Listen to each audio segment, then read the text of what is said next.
भाषा एवं व्याकरण, लैंग्वेज एंड ग्रामर।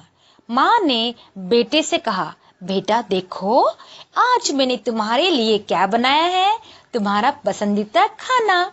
वाह माँ, बहुत खुशबू आ रही है, मुझे तो भूख लगने लगी, जल्दी से दे दो माँ, मैं अभी खाऊंगा।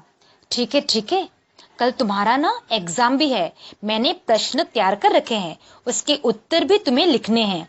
ठीक है माँ, और सुनो, जल्दी से खा लो बेटा, खा के पढ़ाई में लग जाओ। और बेटा लिखने लगा। लिखते ही जा रहा था, तभी अचानक उसका दोस्त घर के अंदर आ पहुंचा। माँ ने संकेतों द्वारा उसे चुप रहने का इशारा किया। आपने बहुत से जीव जंतुओं की आवाजें निकालकर अपनी बात को दूसरों तक पहुंचाते सुना होगा। कुत्ता, बिल्ली, बंदर, कौवा आदि अपने साथियों की आवाज सुनकर तुरंत इकट्ठे हो जाते हैं।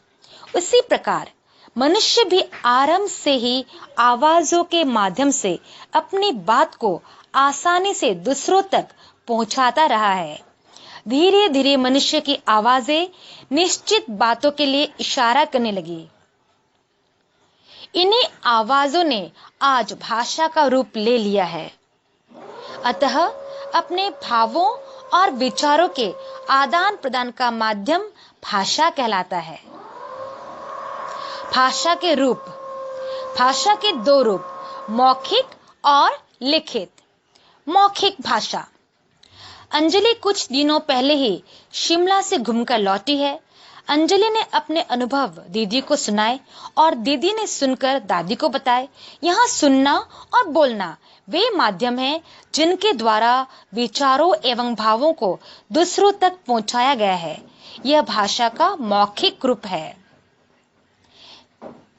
अतः भाषा का वह रूप जिसमें एक व्यक्ति अपनी बात बोलकर दूसरों तक पहुंचाता है और दूसरा व्यक्ति सुनकर उसकी बात को समझता है, वह मौखिक भाषा कहलाती है।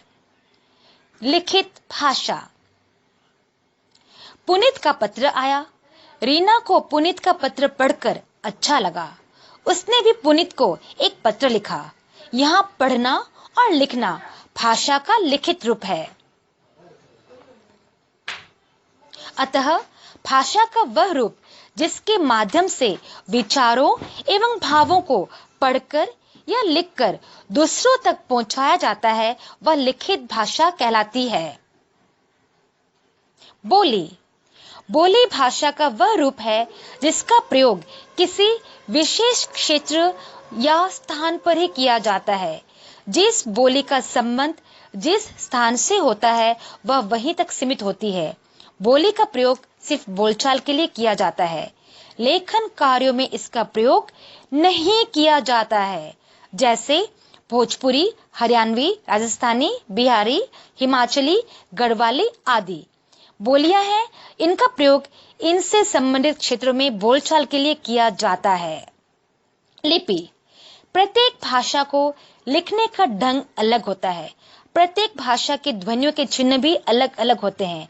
इन्हीं ध्वनि चिन्हों को लिपि कहते हैं।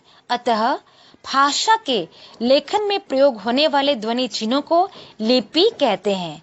जैसे हिंदी भाषा के चिन्ह अ, आ, ई आदि है। अंग्रेजी भाषा के चिन्ह ए, बी, सी, डी आदि है। इन्हीं चिन्हों का प्रयोग हम पढ़ने या लिखने के लिए करते हैं। व्याकरण। प्रत्येक भाषा के कुछ नियम होते हैं। भाषा को सही व शुद्ध रूप में प्रयोग करने के लिए इन नियमों को समझना बहुत आवश्यक होता है।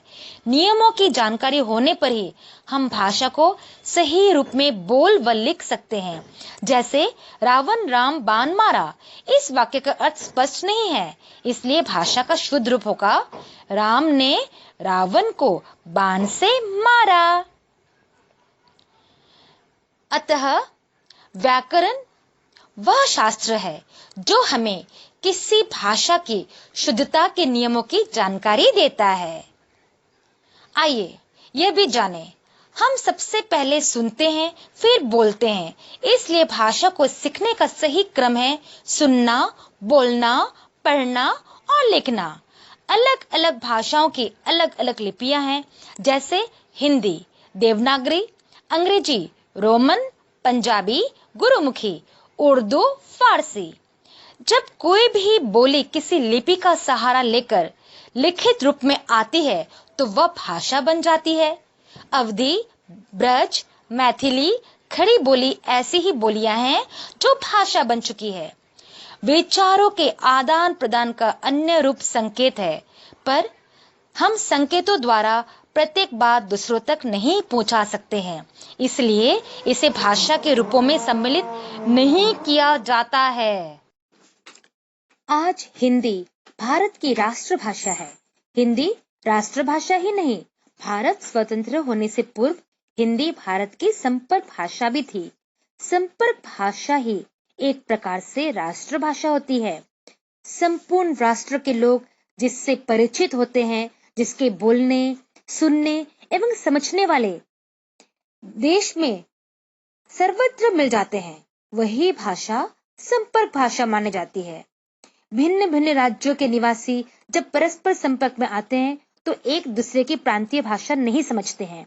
ऐसी स्थिति में वे ऐसी भाषा का आश्रय लेते हैं जिसका थोड़ा बहुत परिचय दोनों को हो। हिंदी शब्द किस प्रकार बना? इसका समाधान यही है कि फारस के लोग जब आक्रमणकारी के रूप में भारत में आए तो उन्होंने पश्चिम में पड़ने वाली विशाल सरिता सिंधु अथवा सिंध को हिंद कहा।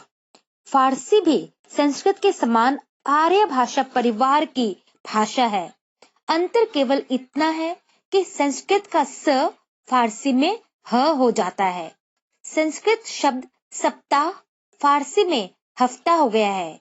इसी भाषा वैज्ञानिक नियम के अनुसार फारस के लोगों ने सिंध नदी को हिंद कहा। प्रयोग तथा रूप के दृष्टि से हिंद या हिंदी शब्द फारसी भाषा का ही है। 14 सितंबर 1949 को भारत की संविधान सभा ने हिंदी को भारत की आधिकारिक भाषा के रूप में स्वीकार किया गया था। यह निर्णय भारत के संविधान द्वारा स्वीकृत किया गया था और 26 जनवरी 1950 को लागू हुआ। अनुच्छेद 343 भारतीय संविधान के अनुसार देवनागरी लिपि में लिखी गई हिंदी को आधिकारिक भाषा के रूप में स्वीकार किया गया था। 14 सितंबर को प्रति वर्ष हिंदी दिवस के रूप में मनाया जाता है। 10 जनवरी को अंतर्राष्ट्रीय हिंदी दिवस मनाया जाता है। भारतीय संविधान में कुल 22 भाषाओं को मान्यता प्राप्त है। हिंदी, कोंकणी, नेपाली, बोरो, असमिया, गुजराती, मणिपुरी, डोगरी, उड़िया, तमिल, मलयालम, मैथिली, उर्दू, तेलुगु, मराठी, संथाली, कन्नड़, पंजाबी, संस्कृत, कश्मीरी, बांग्ला, सिंधी। विश्व में हिंदी तीसरे स्थान पर है। भारत के अतिरिक्त Nepal, Mauritius, Fiji, Suriname, Uganda, दक्षिण अफ्रीका, कनाडा, इंग्लैंड, अमेरिका एवं मध्य एशिया में बोली जाती है। धन्यवाद।